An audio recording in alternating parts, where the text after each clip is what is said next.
let's talk about credit repair.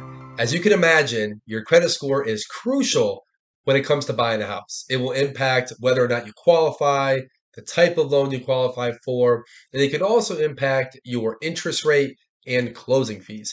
If your credit score is less than perfect, don't worry because there are ways where you can raise your score in the short term with a credit repair.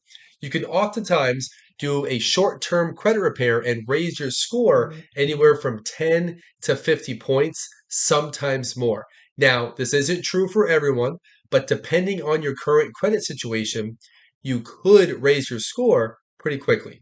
You may need to pay off a delinquent bill, but it could be as simple as paying your balances down, not off, but down to be within 25% of your overall credit limit. So, for example, if your credit limit was $1,000, if you keep your balance between $150 to $250 or 15 to 25% of the overall limit, you'll be able to maximize that particular portion of your credit score. For more information, check out our website, wisemortgage.com, or email us at info@wisemortgage.com.